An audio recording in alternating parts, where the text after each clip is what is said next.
Guerras, fomes, terremotos e o fim do mundo.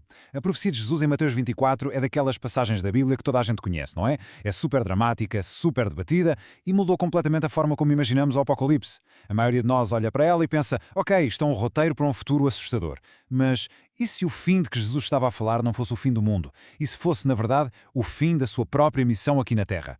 É precisamente esta reinterpretação surpreendente que vamos analisar. E então virá o fim. Uau!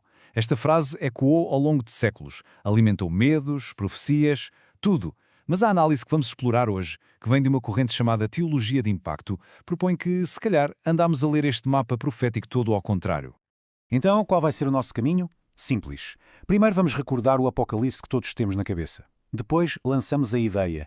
Isso foi um evento do passado. A seguir, vamos mergulhar nas palavras-chave no grego original para ver o que descobrimos. Vamos entender um conceito crucial, a lei apocalíptica. E no fim, a grande questão, será que o fim já aconteceu?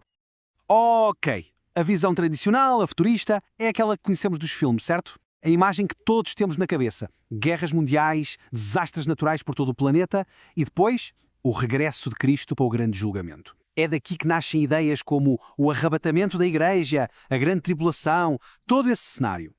E agora vamos virar isto de cabeça para baixo. A teologia de impacto diz que o Apocalipse de Jesus não é global, não é para o futuro, é algo muito específico, muito localizado e, o mais importante, que já aconteceu. E aqui está a ideia central. A profecia não seria sobre o fim dos tempos, mas sim sobre o culminar da sua própria missão, a sua morte e ressurreição. E os sinais? Não seriam catástrofes globais, mas sim o caos, as discussões e toda a agitação que se vivia em Jerusalém nos seus últimos dias. Esta interpretação parece radical, eu sei, mas não surge do nada. A força desta teoria está toda numa análise cuidadosa das palavras gregas originais. Palavras que, se calhar, significam algo muito diferente daquilo que as traduções nos habituaram a pensar. Comecemos pela palavra polemos. Ouvimos guerras e pensamos logo em exércitos, mas o significado original da palavra é mais vasto, pode ser disputas, discussões acesas. E de repente a imagem muda completamente. Já não estamos a falar de nações em guerra, mas sim das enormes discussões teológicas e políticas que fervilhavam em Jerusalém e que levaram à condenação de Jesus. O mesmo acontece com ethnos. Nação contra nação soa uma guerra mundial. Mas ethnos também pode significar simplesmente multidões ou grupos de pessoas. De repente, a cena já não é um conflito global, mas sim o confronto entre as diferentes fações, as tropas romanas, os grupos de sacerdotes e as multidões que se empurravam em Jerusalém durante a Páscoa. E chegamos à palavra-chave, telos, traduzida como o fim. Mas o fim de quê? Do tempo?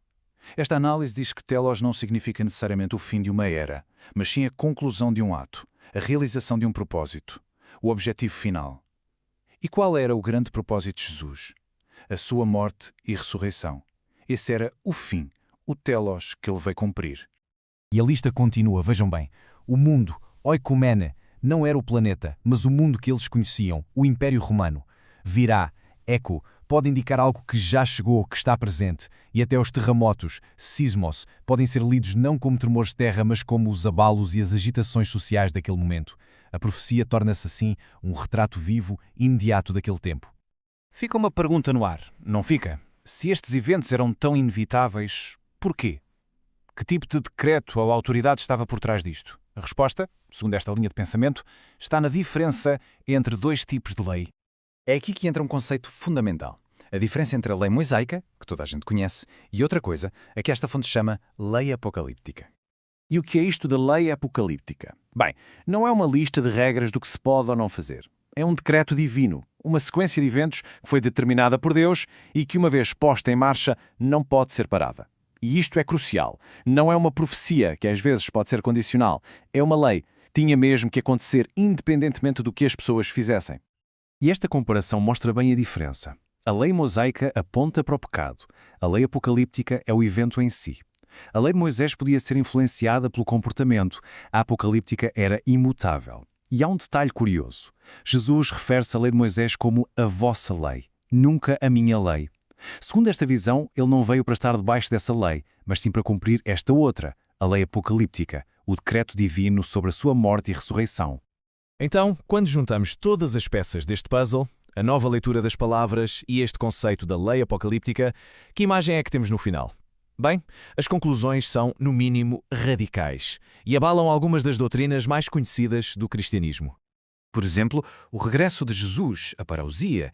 Isso já aconteceu durante as suas aparições aos discípulos e a Paulo? A abominação da desolação, aquela figura terrível. E se for o próprio Cristo na cruz, que para o mundo daquela época era uma abominação, ali no lugar santo do Calvário? E o arrebatamento? E se não for um evento coletivo, mas sim um momento da morte de cada pessoa, o encontro com Cristo, aquilo que o apóstolo Paulo chama a última trombeta? Em suma, o que esta análise nos diz é que o grande e terrível Apocalipse de Mateus 24 não é um mapa para o nosso futuro, é uma narração, quase em código, dos eventos que levaram à cruz. O fim de que Jesus falou não está para vir, já veio e já passou, ali mesmo, no ato final da sua morte e ressurreição. Esta interpretação deixa-nos a pensar numa questão muito profunda. Se uma das profecias mais importantes sobre o fim já se cumpriu, como é que isso muda a forma como lemos tudo o resto do Novo Testamento? Fica a reflexão, até que ponto as nossas expectativas sobre o futuro moldam a nossa leitura de textos antigos e que outras verdades podemos estar, sem querer, a perder na tradução.